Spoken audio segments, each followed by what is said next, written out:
Hello again to all of you wonderful people to the 67th edition of Weird Mind Newsroom, where this week we have a fair few new releases, a couple of trailers, and a bit of some stories relating to the news section. So let's not waste too much time on our hands and let's get into what came out this week in the world of media. I'll be back.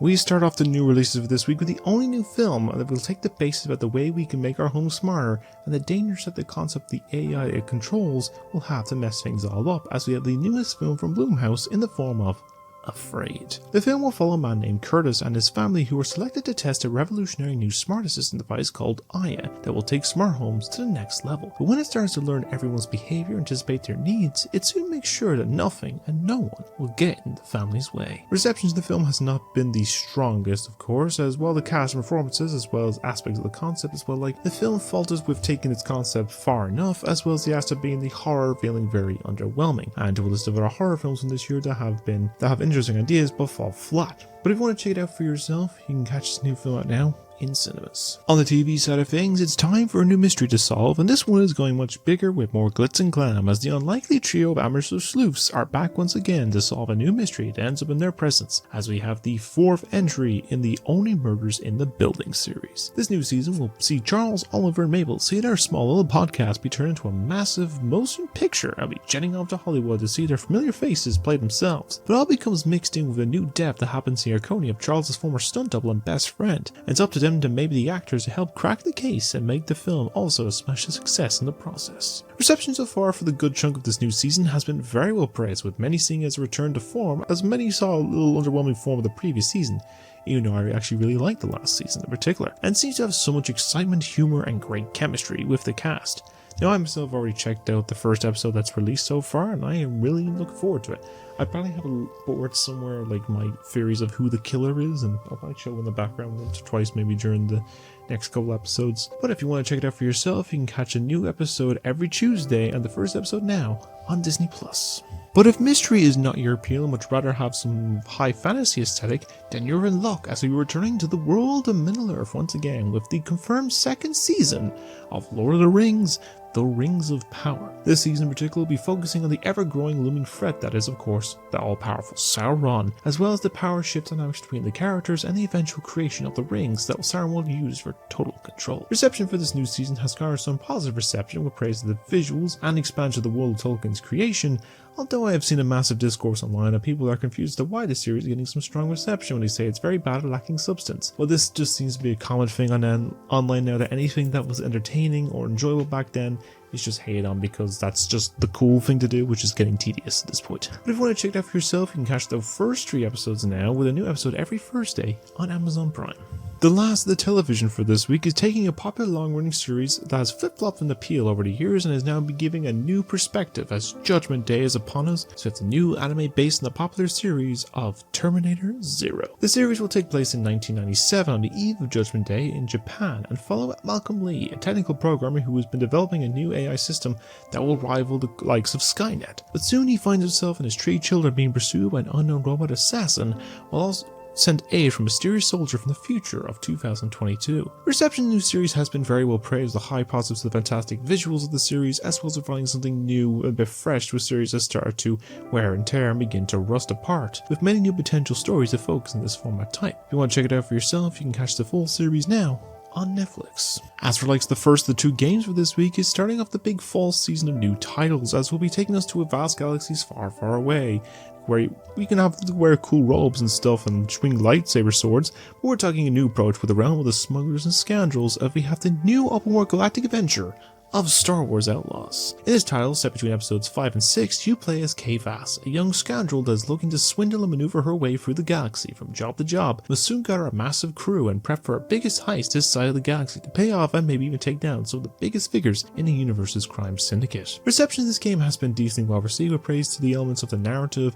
some visual aesthetics, the story worlds and exploration and story, as well as some aspects of combat, though some elements of similar things like the story and combat have seen a bit of a mixed opinion, as well as some texture effects. And of course the usual people online giving out because it's either mad about this series of Star Wars, Ubisoft titles, or just both, and the appeal about the underwhelming aspect of Ubisoft titles in general. But if you're looking for a new galactic adventure in a new form, you can try this new game out now on PlayStation 5, Xbox Series X and S, and PC. As for the last of the new releases of this week is honestly a game that is too goofy of a concept, but in all sense is needed and is probably going to be the game of the year, the real game of the year in particular, with the new goofy self-titled game of Squirrel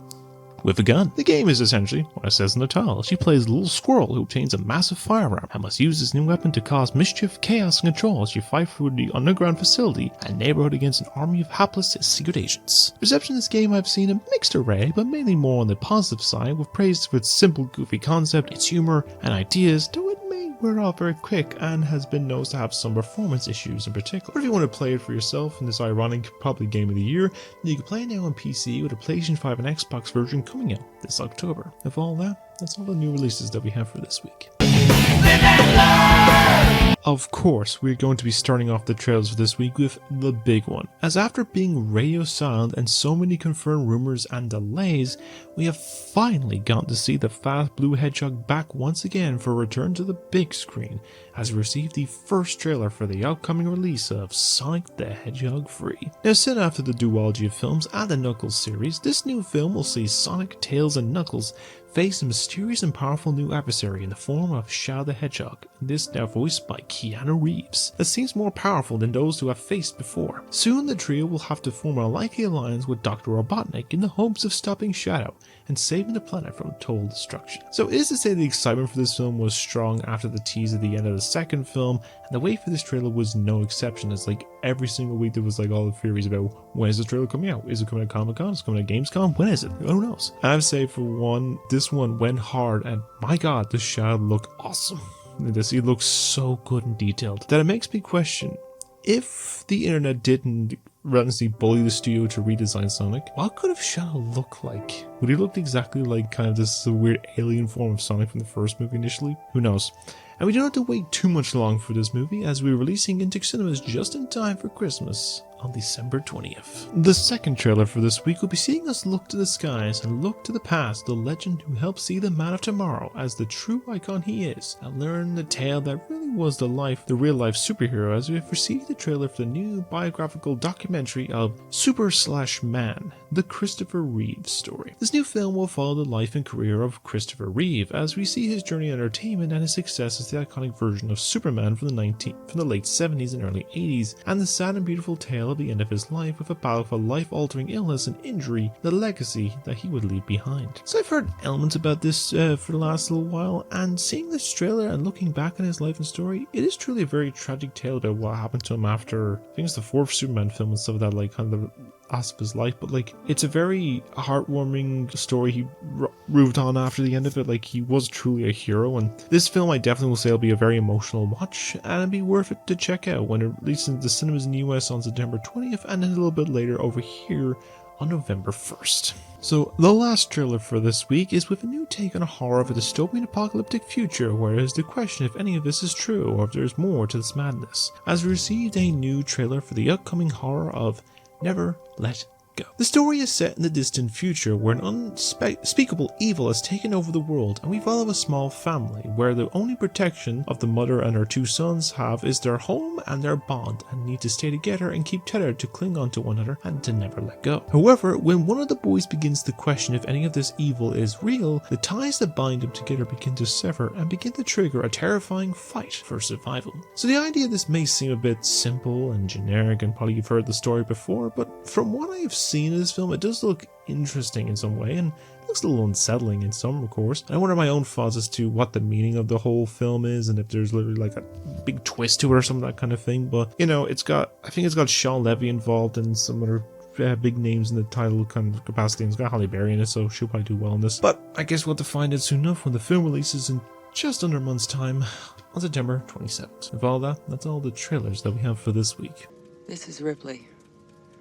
last survivor of the Nostromo. Signing off.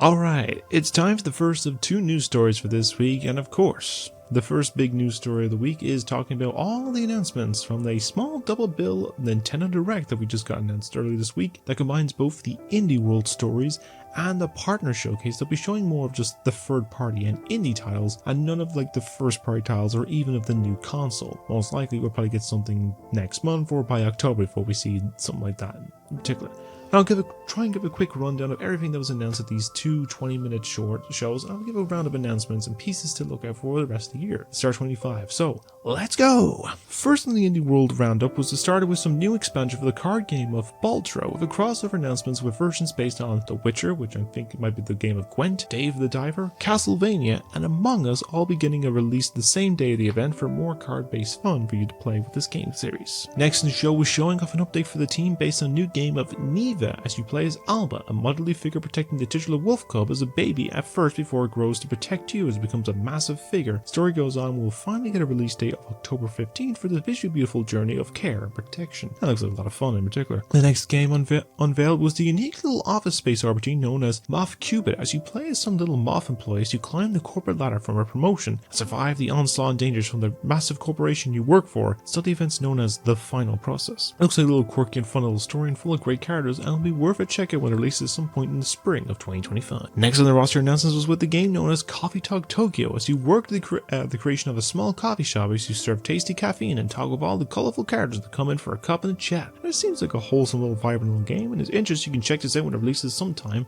next year. And the popular indie title of Sea of Stars has garnered a new piece of DLC in the form of the Thrones of the Watchmaker, as you see the Solstice warriors of Valerie and Zale venturing into the magical miniature clockwork world of Horlodge and some strange magical adventures, and soon will be available for free for all players when it makes its debut sometime in early 2025. For those who enjoy the blissfulness of using high-powered tools to clean up dirt mess, you are in luck, as there's another new paid DLC pack coming to the Power Wash Simulator for the mother of all messes in the fairy tale land of Shrek's Swamp, including some shiny new armor to clean it up, and will join the likes of paid DLC for the game, likes of the Bikini Bottom franchise, out of the SpongeBob one, where you can play this new package when it releases sometime later this fall. And then next in is a small little mouse taking on a big feline world, and next in the announcements is we unveiled the new game of Morsels. You play as a mouse who uses magical cards to transform into strange monsters in this new top-down roguelike shooter fight against an army of cats. There's a Binding of Isaac's look to it and feel, give it a try when it releases sometime in February of next year. This next game has the basis of either a developer trying to express their sexual preferences, or else someone was listening to the song of Object of Desire from the Sex Party, as this new game is a dating sim where you get romanticize the items and furniture in your own home in a game known as Date Everything. It seems like a quirky, unique form of dating sim visual novel. I mean, we've had games where you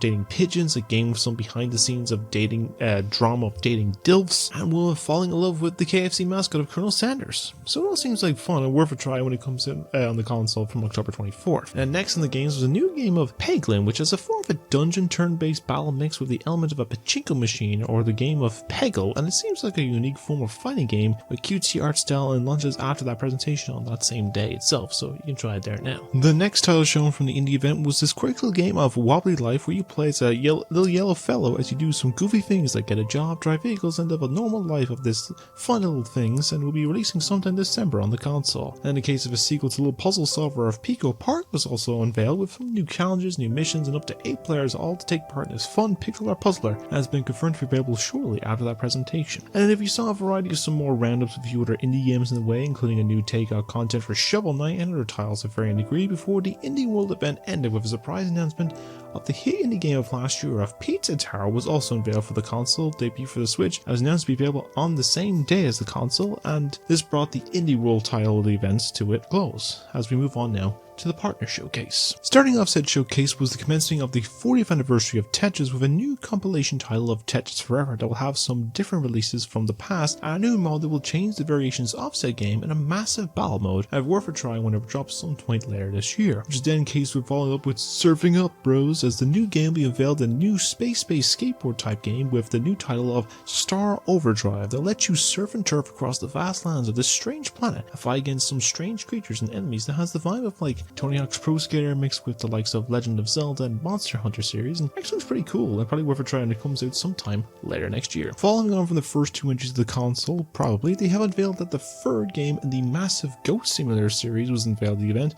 where you can cause chaos as the unstoppable goat, and you and your friends can take on the mantle, where you can play this new title now on digital, a physical release coming some point later this November. And following that was a bit of a compilation of some new titles coming along, which includes some new anime games, updates for Star Wars Outlaws, the original Star Stalker game coming out in November, a Worms bundle coming out September 26th, and another update to the Dreamlight Valley game before we gotta focus on the next big announcement in the form of an all-new SpongeBob game, where this one is going to be focused on Patrick Star of all characters, where you'll be wrecking havoc and chaos with a sea star and some of his friends, including SpongeBob and Sandy. That looks like it could be something worth a bit of an entertaining fix, and it'll be worth to see how it turns out when it releases later this year on October 4th. Soon, in case a third entry of the fitness boxing series was unveiled next to the event that will have some new exercise modes, new trainers, and more ways to get you fit and fighting every day, as we have a new method of exercising releasing just before Christmas on December 5th. In the next case, if you're looking for more of just that battling it out with friends, a new battle collection is available with the compilation of fighters of the company of Capcom. The second fighting collection, which includes SNK, Street Fighter, and more, all coming to the console some point in 2025. But if you're wondering if since it wasn't the only collection they announced, as it was veiled and updated, with also got the official release date for the previously announced Marvel vs. Capcom collection that'll be now launching digitally on September 12th, with a new physical version coming out on November 22nd. Then of course, in case it won't be a direct, it was not in the form of game based on anime look, as they unveil a new game in the Atelier Yumiya series with Alchemist of Memories and a Vision Land bundle that'll be releasing in the early part of 2025. This then was followed up with a popular JRPG series of Sudoku getting a HD 2D remake of the first two entries in the series, update visuals and gameplay mechanics with a chance to play them from the 6th of March of next year, and then was shortly followed up with a new look at the Dragon Age 3 HD 2D remake, also getting a focus, and not long before we can play this new tale of the classic series and story released on the Switch from the 14th of November. So announced just in time frame for the spooky season was the unveiling of a Castlevania collection of the popular games and the handheld games with classic and updated visuals all in one collection, and was available to be releasing later after that direct, as you can play it again after all this time. Then a case instance, Sid Meier's next massive series of Civilization was making a return for the console with a new 7th entry getting a little focus in the direct, some new additions and all the classic entertainment from this award-winning series. You can try it out for yourself when it launches on the 11th of February of next year. It was then the unveiling of one more anime-based game with the new remaster of the classic Tales of F series, with a confirmed release of the remaster coming on the 17th of January of next year. In this series that I thought was long dead and dormant got a surprise revival announced that the original 2 entries in the My Sims series was also announced in the Cozy Bundle, which seems like bringing this sense of nostalgia back with the Wii and DS era games of My Sims and My Sims Kingdom once again. I'll be releasing interest in the dive back into it when it comes for the Switch late this year on November 19th. Soon be time for your next shift of just all this of the Haunted Pizzeria of animatronics was available with the announcement of the recently released Help Wanted 2 getting a Switch release without the likes of the VR option, which feels a bit underwhelming, which will be coming out sometime this winter, and also the confirmation of the release of the DLC for Five Nights at Freddy's Security Breach with Ruin will also be launched for the original game some point this winter as well. Then after a small highlight reel of upcoming titles like the Epic Mickey Rebrush game, Lego Horizon Adventures, and Tales from the Shire games, we got the unveiling of the second last announcement from the event with the new game of Rune Factory Guardians of Azuma. There's both an RPG and possible farming game, and will be launching onto consoles sometime this spring of next year. And in the case of wrapping up all the announcements and titles from the direct for this week was the unveiling that the popular series of Yakuza will be seeing its remastered first entry making its debut on the console, and not long before its release, as it's coming for planned release on October 24th, which honestly ties in with the release of the upcoming series adaptation that's coming to Prime Video. And that ends all that was shown at the direct for this week, and while it has some decent announcements, it's a lot weaker than the last event, but it can happen with some partner directs though. Some of these will be worth to check out when they arrive by year's end, and in most cases it will tide us over until the next big massive first party Nintendo Direct probably coming in the next month or two, so there's lots of stuff to look forward to. But with all this, I'd like to know your thoughts. Is what games that were unveiled are these directs are you looking forward to the most, and what are you hoping from these directs in particular? Let me know what your thoughts on all this are down below in the comments, and let's discuss them there. The last of the short amount of news stories this week is going to be a lot shorter, and going to have some small updates and rumors, with the first story focusing on 2 big franchises that received updating things from the past and things from beyond the stars and the sky, as we have 2 little updates to 2 big film franchises that I'll probably share with you now. The first part of this news story is taking us to the world of a galaxy far, far away, as while there is all discourse about the cancellation of the most recent divisive series of The Acolyte, there's another project that has seen its share of praise and disappointment over the recent, and more on the way, as we have some news concerning the first confirmed new Star Wars film in the form of The Mandalorian and Grogu. So, some elements of the project have been worked upon, and we do know that Pedro Pascal, some other familiar faces from the previous seasons,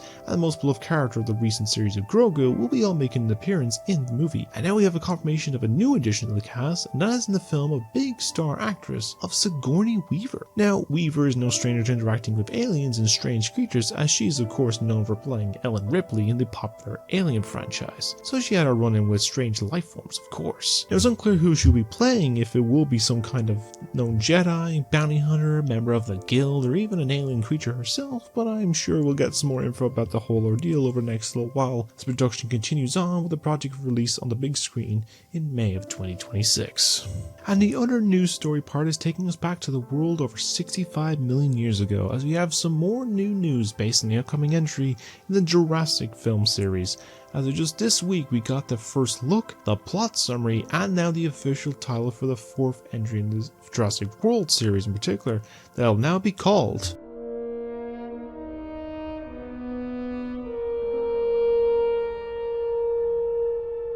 The new entry got its title announcement on Thursday with a new look at the confirmed cast, which includes the first looks of Scarlett Johansson, Jonathan Bailey, and Mahershala Ali. We also got a little plot synopsis that comes as follows. So set 5 years after Dominion, the planet's ecology has proven largely inhospitable for the dinosaurs, and the remaining exists in the isolated equilateral environments based on the climates they thrived in. It's certain that the three most colossal creatures of these locations hold the key to a drug that can bring miraculous life-saving benefits to humankind, which is where we're introduced to Zora Bennett, which will be played by Scarlett Johansson, a covert op expert who leads a team on a top secret mission to retrieve some genetic material from these giant dinosaurs themselves. But soon they cross paths with a civilian family to find themselves in the crosshair of some aquatic reptiles, and soon all find themselves stranded on an island with a new sinister discovery that's been hidden from the world for decades. So far, it has some interesting aspect. It gives a reason for the dinosaurs, a plan for 2 or 3 of the cast, and a hint of a new threat. Now, my theory is what this new threat could be like of the rumored planned aspect for the original 4th Jurassic Park. That was going to be apparently a cross-species form like of humanoid dinos that were planned, but it's hard to tell from the moment. If you want to learn more about the whole planned 4th Jurassic Park movie, I would recommend Bullets and Blockbuster's video on it, because he actually goes into it more in depth, and